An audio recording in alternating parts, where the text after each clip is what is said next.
Hare Krishna, welcome back to our new episode of Online Reading Retreat Labs. So, in the last session, we were reading chapter number 6 of Śrīla Prabhupāda-Līlāmṛta.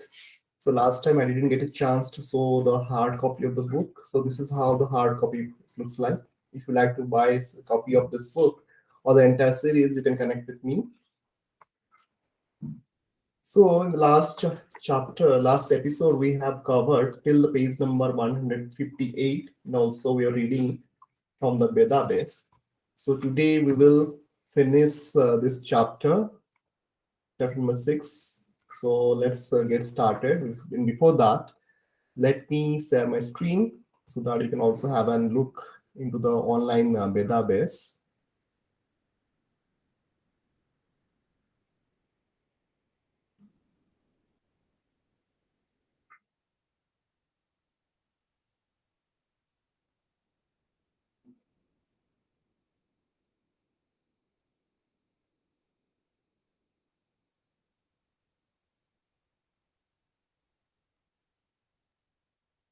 So let me share my screen.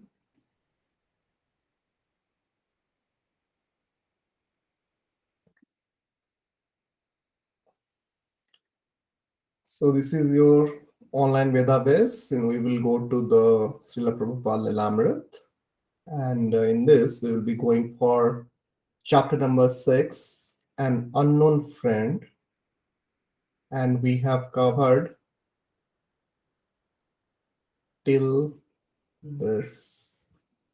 So there was a Bengali quote which says, I was trying to make a statue of Shiva, and let me start searching for that.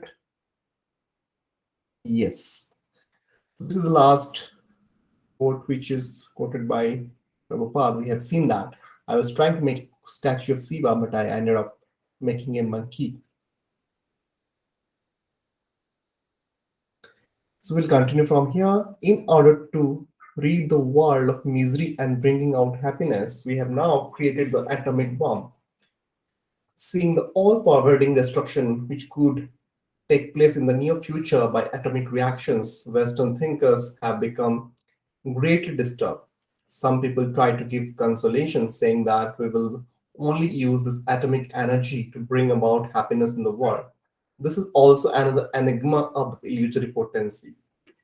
The problem Abhay explained was that the world was lacking Krishna conscious devotees, leaders under the influence of material nature who never saw the problems of the world. Materialistic illusion was especially prevalent in the Western countries, which Indians would not try to imitate. Abhay prophesied, however, that Krishna consciousness would one day reach the West. In the Western countries, there has never been any discussion of the relation between the atomic individual soul and the supreme soul, complete conscious personality of Godhead. Neither their activities nor the state in the ultimate perfection has been investigated. That's why, even though they have made so much material advancement, they are screaming in the burning poison of sensualism. We can be absolutely certain that India's real peace formula will one day reach their ears. Abhay's articles began appearing regularly in the Gaudiya Patrika. His god brothers appreciated his writings. His denunciation of the materialistic mentality was reminiscent of Śrīla Bhaktisiddhānta Sarasvatīs. In Abhay's hands, the Bhagavad Gita's concept of the Asura demon was no longer merely a depiction of a mythological or legendary enemy. The Asuras has come to life in the modern day Hitler, Churchill, or even an Indian Prime Minister. But, as Abhay pointed out, his denunciation of the misleaders was not his own. He was only repeating the words of Kṛṣṇa. During 1950-51, he continued his letter writing, attempting to gain a hearing with various organizations and leaders. He wrote the World Pacifist Committee, the President of India, and the Minister of Education. He wrote to the Indian Congress of Cultural Freedom, which wrote back suggesting that Abhay had written them by mistake. He wrote to an official of the All Religions Conference in Bombay advising that because of their approach, nothing practical would come out of their conference. The practical solution is lying in the transcendental message of Sri Krishna, the personality of Godhead, as given by him in the Bhagavad Gita. On September 14, 1951, he corresponded with Daniel Bailey of the American Reporter, a magazine published by the American Embassy in New Delhi. Abhay pointed out that the philosophy of understanding the absolute truth as realized by the sages of India was higher than attempts to combine East and West. Mr. Bailey replied that he was aware of Eastern philosophical and religious influence in the West and cited the progress of a yoga mission in the New York City, which he said had some influence on the Protestants in America. But when Abhay asked if one of his articles could appear in the American Reporter, Mr. Bailey replied, if we were to give considerable space in the American Reporter to say the Gita will all in fairness would have to give equal space to the other philosophies and our desires not to endorse or condemn any of them, but simply to assist in the better understanding.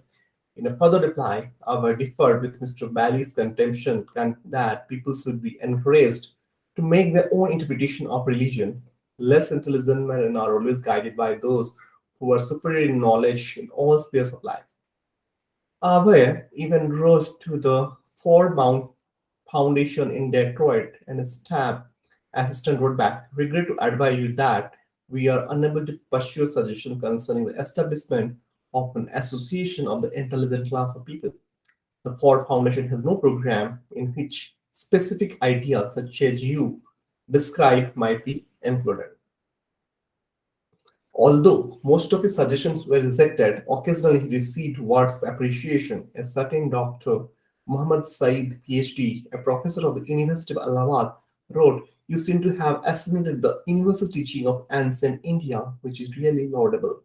And the governor of Uttar Pradesh replied, you are doing noble work, for nothing is noble than to be God minded. Not only was Abhay giving advice in his letters, but he was hinting that he could also give practical help. If he could obtain institutional backing, he was prepared to do many things: teach classes, manage temples, teach temple worship, and initiate devotees, as well as organize various kinds of field work to propagate the principles of Bhagavad Gita.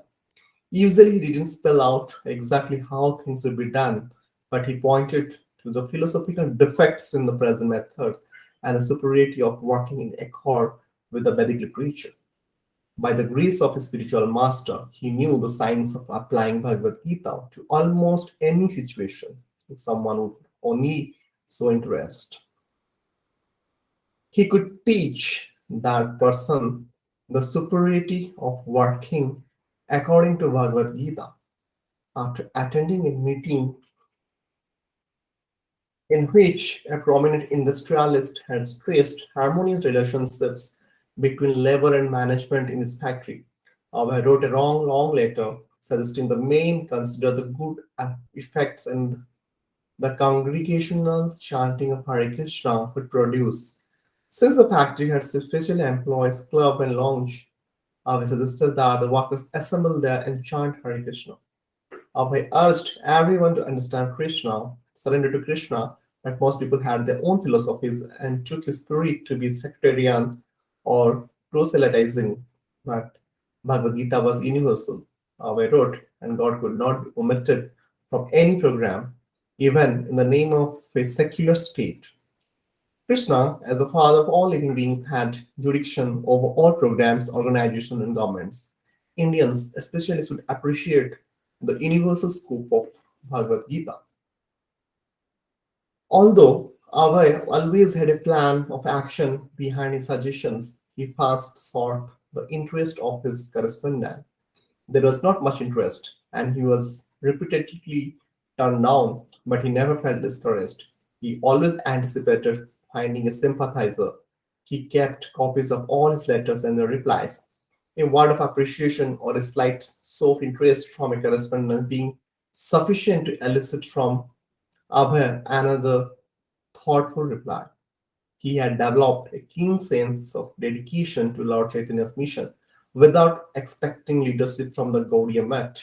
He still cherished the idea that his god brothers could soon come together and preach, but he didn't put any energy in the mathas, since to do so would mean to become involved in one of those factions.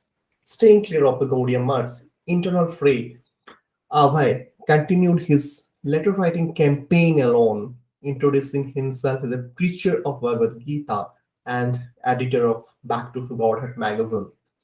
In 1948, Abhay closed his Lucknow factory. He had fallen behind in employees' salaries, and since 1946, he had been paying past rent in installments. But when sales dropped off, continuing the factory became impossible. He lost everything. Srila Prabhupada. I started a big laboratory in Lucknow. Those were golden days. My business flourished like anything. Everyone in the chemical business knew. But then gradually everything dwindled. With the help of some acquaintances in Allahabad, he opened a small factory there, in the same city where his Prayag pharmacy had failed 15 years before. He moved to Allahabad with his son Vrindavan and continued manufacturing medicines. While the rest of the family remained at Banerjee Lane in Calcutta, Abhay continued his traveling, but now he was often away for months at a time. And then he had a dream a second time. Śrīla Bhaktisiddhānta Sarasvatī appeared before him. Again, he was beckoning, indicating that Abhay should take sannyas. And again, Abhay had to put the dream aside. He was a householder with many responsibilities. To take sannyas would mean to give up everything. He had to earn money. He now had 5 children. Why is Guru Maharaj asking to take sannyas? He thought it was not possible now. The Allahabad business was unsuccessful. At present, the condition of our business is not very good. He wrote his servant Gauranga, who had asked to rejoin him. When the condition gets better, and if you are free at the time, I will call for you. He worked earnestly, but results were meager. As with everything else, Abhay saw his present circumstances through the eyes of scripture, and he couldn't help but think of verse from Srimad Bhagavatam. यशशाम अनुगृह्णामि हरिष्ये तदधानं समे तत्तदन्नं त्याजन्तस्य स्वजनदुःखदुःखितम्. When I feel especially merciful towards someone, I gradually take away all his material possessions, his friends and relatives, then reject this poverty-stricken and most wretched fellow. He had heard Srila Bhaktisiddhānta Sarasvatī quote the verse, and now he thought of it often. He took it that his present circumstances were controlled by Lord Kṛṣṇa, who was forcing him to helpless position, freeing him for preaching Krishna consciousness. Srila Prabhupada, somehow or other, my intention for preaching the message of Lord Chaitanya Mahaprabhu increased and the other side decreased. I was not disinclined, but Krishna forced me, you must give it up. The history is known how it decreased, decreased, decreased. In Srimad Bhagavatam, Queen Kunti had also prayer. My dear Lord Krishna, your lordship can easily be approached, but only by those who are materially exhausted. One who is on the path of material progress, trying to improve himself with respectable parentage, great opulence, high education, and bodily beauty, cannot approach you with sincere feeling. Srila Prabhupada. So in 1950, I retired practically, not retired, but a little in touch with business. Whatever is going on, then almost became nil. Whatever was there, all right, you do so whatever you like. Abhay's wife independently moved along with her sons back to her father's house at 72 Mahatma Gandhi Road. She had reasoned that her financial support was becoming precarious. Abhay was spending most of his time away from home. He was gradually dissociating himself from the family. When after several months he would meet his wife and children, his father-in-law would criticize him. You're always going outside, you're always worshipping God, you're not looking after my family. Whenever he could, Abhay could send his family some money. Mr. Sudhir Kumar Datta, Abhay's nephew, says, I sometimes noticed how he was thinking so many things about his family, about his writings, about making bigger and bigger in business, what to do, what to do. He was thinking seriously to earn more money from his business, but that means he has to give more time for his business. And his writing, he never give up. He was writing more and more, and people sometimes abused him. Hey, you are writing religious things. You are only thinking of God. Then who will maintain your family? What will you do for the family? Sometimes he argued with them. What has his family given me? Why should I forget about God? This is the real thing, what I am doing. You cannot realize what I am doing. On a visit to Calcutta, I stayed at the home of his father in law, where he has given his own room. When his wife served him dinner, he noticed that everything had been purchased from the market. How is this? He asked. The cook is sick today, Radharani replied. I thought it is better that we not live here at the home of our father, or else she will be spoiled even more. So he moved his family to a new address on Chetla Street. Here he sometimes stayed with his family for a few months, writing articles and doing a minimal amount of business. But most of the time he stayed in Allahabad. In Allahabad, Abhay, now 54, lived like a Banaprastha, or one who has retired from family life. He was indifferent to the activities of family and business, activities that family man generally considers as prime objects of responsibility and happiness. In his writings, Abhay had several times discussed the four ashramas or spiritual divisions of Vedic society: Brahmachari, Grahastha, Vanaprastha, and Sannyas. In the first division, the Brahmachari ashram, a young boy's parents sent him to the place of the Guru, Gurukula, where he lives simple life, studying the Vedic literature under the guidance of his guru. Thus, in his childhood and youth, he learns principle of austerity and spiritual knowledge that form the basis of for his entire life. At age 21, the brahmachari can take a wife, thus enter the next ashrama, or grihastha or like Bhaktisiddhānta Sarasvatī, he may choose to remain a lifelong brahmachari. In his boyhood, Abhay had remained celibate and had imbibed the principles of devotion of Krishna from his father and mother. Although he had lived home, his upbringing had been the equivalent of brahmachari life. And by marriage, at the age of 21, he had entered the Grihastha ashram at the appropriate age. Gaur Mohan's example had shown Abhay how to remain a devotee of Krishna even in family life. And as Vaishnavas, Abhay and his wife had avoided the excesses of materialistic household life. At 50, a man is supposed to retire from his family activities, and this stage is called Banaprastha. In the Banaprastha ashram, both man and wife agree to abstain from further sexual contact. They may continue living together, but the emphasis on spiritual partnership. As Banaprasthas, they may travel together on pilgrimage to the holy places in India, preparing for the inevitable departure from the material world. Thus, the Vedic ashramas, after allowing one to fulfill material life, enable one to end the cycle of repeated birth and death and attain the eternal spiritual world. A man of 50 should be able to see by his aging body that inevitable death is approaching, and he should have the good sense to prepare. In the final division, the sannyasa ashram, the man places his wife in the care of a grown son and fully dedicates himself to serving the Supreme Lord.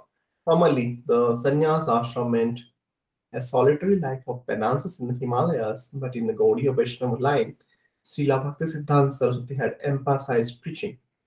Although Abhay had not formally defined his status within the four ashrams, he happened to believe more as the Vanaprastha than a Grihastha. He saw his business failures and his distasteful family situation as Krishna's blessings, freeing him from family responsibilities and turning him wholeheartedly towards executing Srila Bhaktisiddhānta Saraswati's order to preach.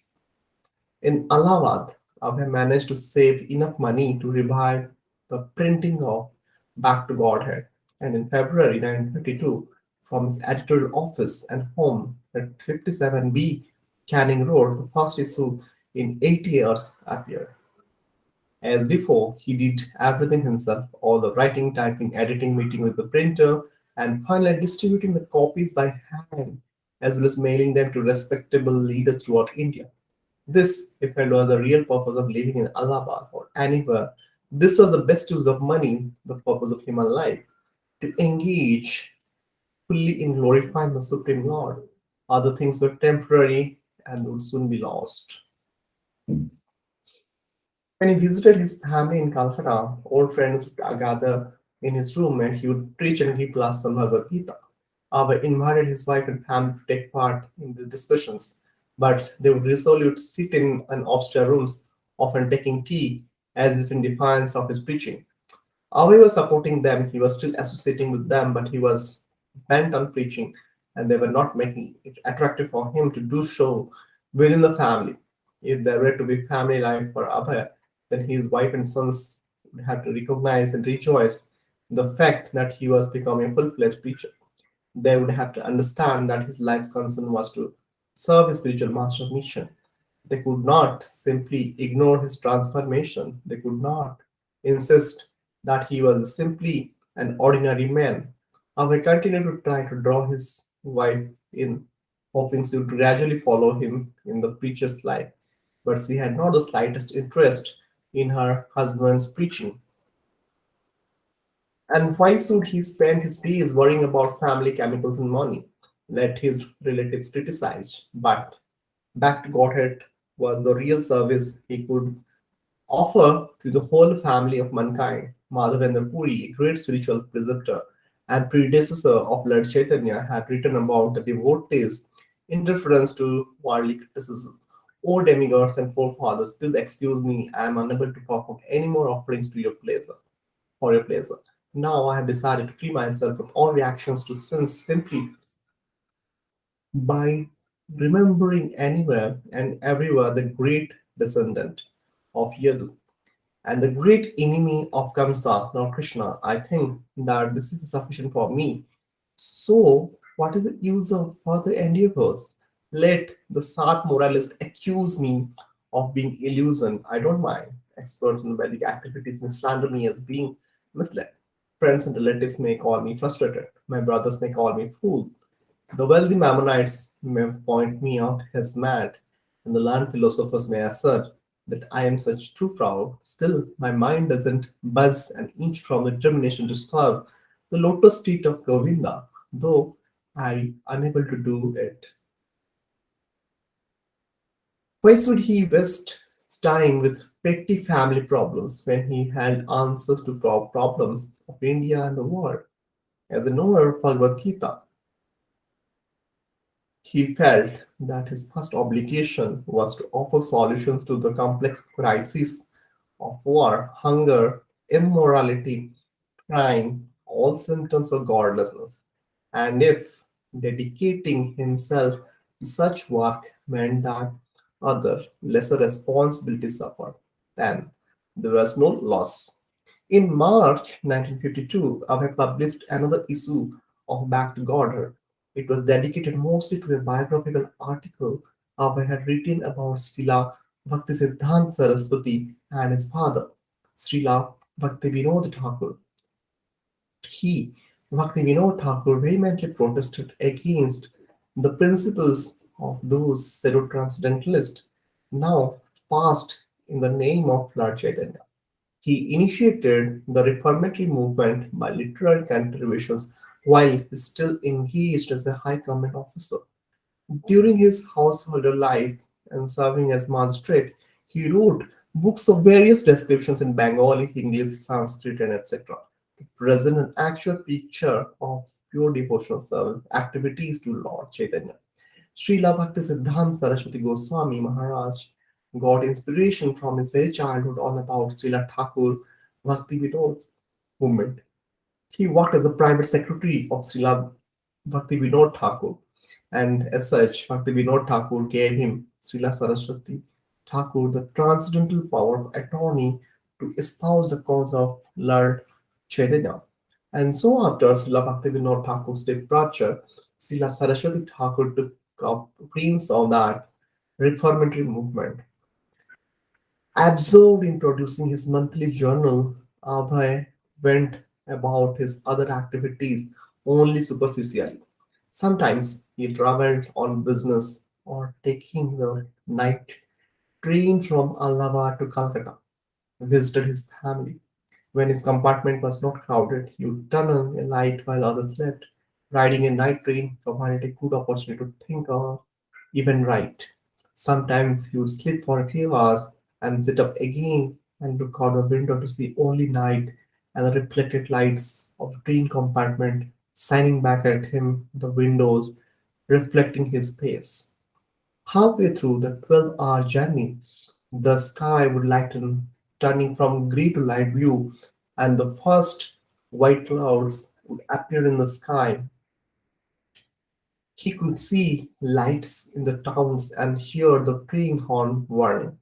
When the train slowed and stopped at a station, tea vendors would walk alongside the train windows yelling, "Chai, chai, chai." The loud sing song then filling the ears with chai, and chai filling the air with its aroma as hundreds of passengers sipped their morning tea. During his more than 20 years of extensive train travel, Abhay had noticed more and more people smoking cigarettes and more women traveling alone. India was becoming westernized, and the national leaders were paving the way, the blind leading the blind. They wanted the kingdom of God without God. They wanted a progressive industrialized India without Krishna. From the windows, he could see large fields being left uncultivated, and yet people were hungry. Abhay would sometimes read a newspaper and cut out an article that seemed to warrant a reply and back to Godhead, or that sparked an idea for an essay. He would deliberate over how to approach people for assistance, whom to approach, and how to start a society of Krishna conscious devotees. People not only in India but all over the world could take to Krishna consciousness. The Chaitanya Bhagavata had predicted that the name of Lord Chaitanya would one day be known in every town and village. Śrīla Bhaktisiddhānta had predicted that the name of Lord Chaitanya would one day be known in every town and village. Śrīla Bhaktisiddhānta had wanted that.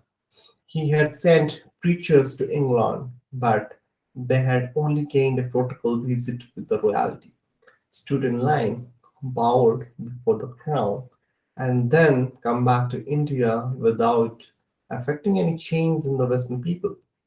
Abhay thought about sending back to God abroad. His agent Tucker, Speak and Company, had contacts in America and Europe. People read English all over the world, and some of them would surely appreciate the ideas from Bhagavad Gita and Srimad Bhagavatam. This was what Śrīla Bhaktisiddhānta Sarasvatī had wanted. Krishna consciousness was not for India alone, it was India's greatest gift, and it was for everyone.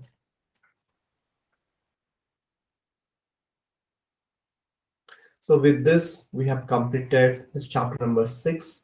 In the next session or next episode, we will start with chapter number 7, the entitled Jhansi, the League of Devotees. So, we will stop here. Hare Krishna. All glories to Srila Prabhupada. Srila Prabhupada ki Jai.